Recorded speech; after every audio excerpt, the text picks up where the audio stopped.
కనకాంబరం పూలు శ్రీలంక దక్షిణ భారతదేశానికి చెందినది. కనకాంబరం మొక్కలను హెర్బల్ వైద్య విధానంలో దగ్గు, అల్సర్ వంటి చికిత్సలకు వాడతారు. కనకాంబరాల సువాసన, పాడ అవెవరు పెట్టుకుంటారు అనేవాళ్లు ఎంతో మంది. వాటిని ఎంతో ఇష్టంగా పెట్టుకునే వాళ్లు ఉంటారు.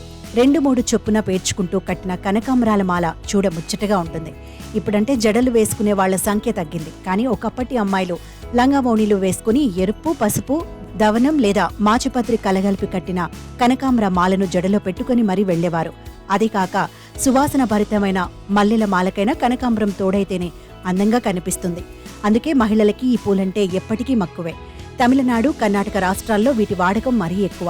దేవీ దేవతలకు వేసే పూలమాలల్లోనూ, పెళ్లి అలంకరణల్లోనూ కనకాంబరాలు ఉండాల్సిందే. పూల జడల తయారీలోనూ వీటిని వాడుతుంటారు. దాంతో పండుగలు, పెళ్లిళ్ల సమయంలో కిలో సుమారు 1000 నుంచి 1500 రూపాయల వరకు ధర పలుకుతుంటుంది. పైగా మన దగ్గర విరిసే కనకాంబరాల్లో అత్యధిక శాతం సింగపూర్, మలేషియా వంటి దేశాలకే ఎగుమతి అవుతున్నాయి. అక్కడ ఈ పూల నుంచి తీసిన ఎక్స్ట్రాక్ట్ ను జ్వరం, తలనొప్పి, ఇతరత్ర నొప్పుల నివారణకి ఉపయోగిస్తారట. ఆయుర్వేదంలోనూ దీన్ని వాడుతుంటారు. ఈ మొక్క ఆకుల్ని నూరి పెడితే పంటి నొప్పి తగ్గుతుందని, కాండాన్ని పసుపుతో కలిపి నూరి పెడితే చర్మ వ్యాధులు తగ్గుతాయని చెప్తారు. దీని కంకుల్ని పేస్టులా చేసి పళ్ళు రుద్దటం ద్వారా చిగుళ్ల సమస్యల్ని అరికట్టవచ్చు. మొక్క వేళ్లని గర్భాశయ ముక్క ద్వారా వైరస్లు తగ్గించేందుకు వాడతారు. ఇక పూలను మిరియాలతో కలిపి నూరి పెడితే పుండ్లు మానుపడతాయి. అంతెందుకు, ఈ పూలతో సెల్ ఫోన్ మీద ఉన్న బ్యాక్టీరియాను నిర్మూలించవచ్చని పూణేలో మోడర్న్ కాలేజీకి చెందిన బయోటెక్నాలజీ విభాగం పేర్కొంటోంది. కారణమేదైనా కనకాంబరం ధర రోజురోజుకి అంబరాన్ని తాకుతోంది. సుతిమెత్తని రేకులతో విచ్చుకునే కనకాంబరాలన్నీ ఎరుపు కలగలిసిన నారింజ రంగులోనే కనిపిస్తాయి.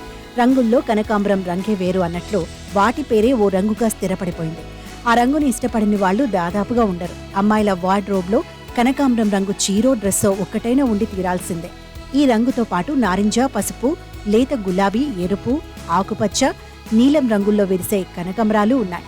ఎరుపు, నారింజ, పసుపు రంగుల్లో విరబూసిన కనకాంబరం మొక్కలు పెరట్లో ఉంటే ఇంటికొచ్చిన వాళ్ల చూపులన్నీ వాటికే అతుక్కుపోతుంటాయి. చెట్టుకే ఉంచితే 4-5 రోజుల వరకు వాడిపోకుండా అలాగే ఉంటాయి. అందుకే ఇప్పటికీ ఊళ్లల్లో ఈ పూల మొక్కలు లేని పెరడు ఉండదు. పల్లెల్లోనే కాదు, పట్టణాలు, నగరాల్లోనూ పూల మొక్కల్ని పెంచుకునే వాళ్లు 2-3 కనకాంబరం మొక్కలైనా కుండీలో పెడుతుంటారు. కనకాంబరం గోవా రాష్ట్ర పుష్పం కూడా. అక్కడ అనేక వేడుకల్లో ఈ పూలు తప్పనిసరి. అక్కడ కనకాంబరాన్ని అబోలి అని పిలుస్తారు. అక్కడి హార్టికల్చర్ శాఖ జాగ్రత్తల్ని తీసుకుంటోందట. సాధారణంగా ఈ మొక్క నాటిన 3 నెలల్లో పూతకు వస్తుంది. ఏప్రిల్, మే నెలల్లో ఎక్కువగా పూస్తాయి.